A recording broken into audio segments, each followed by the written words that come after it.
It was close to midnight when the storm outside finally settled into a quiet drizzle, the steady rhythm of rain tapping softly against the windows of my small house.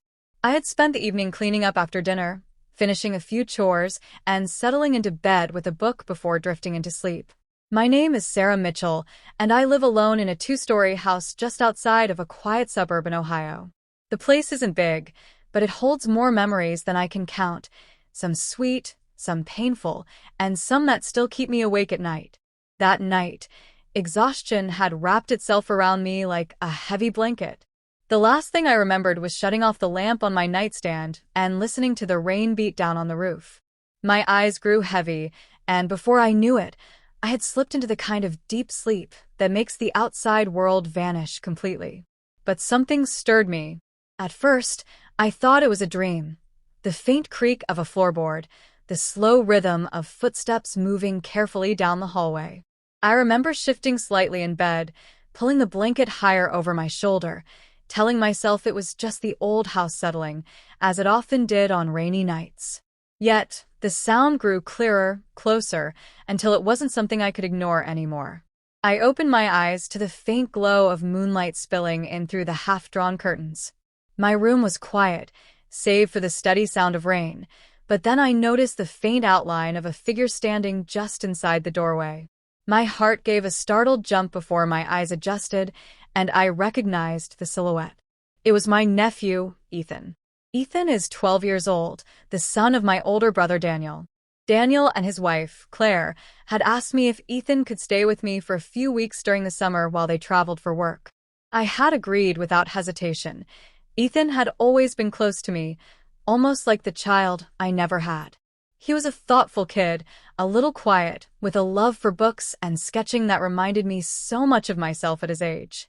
Still, it was unusual to see him standing there in the middle of the night, his small frame outlined by the dim light of the hallway. I pushed myself up in bed, trying to shake off the haze of sleep. "Ethan?"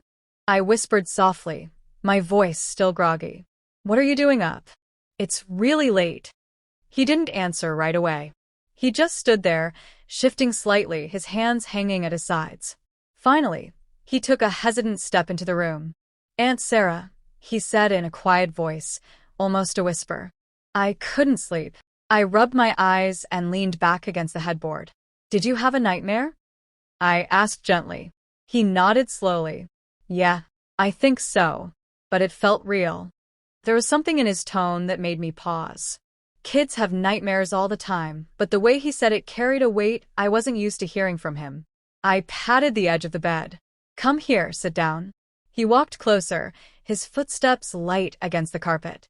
When he sat at the edge of my bed, I noticed how pale he looked in the moonlight.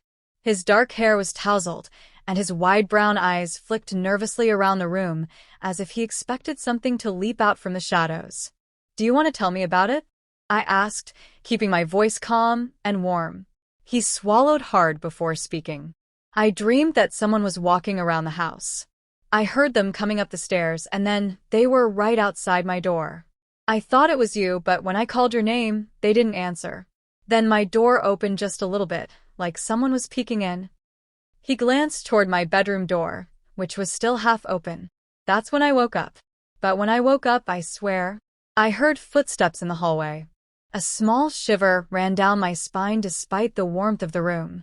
I told myself it was just his imagination, fueled by the storm and the creaks of the house.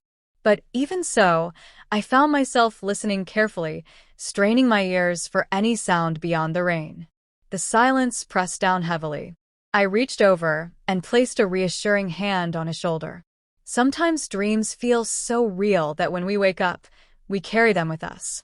"I promise, Ethan, you're safe here. It was just a dream." He looked at me, his eyes wide and uncertain. "Can I stay in here tonight? Just for a little while?" I smiled softly. "Of course, sweetheart. You can stay." I shifted over and made room for him.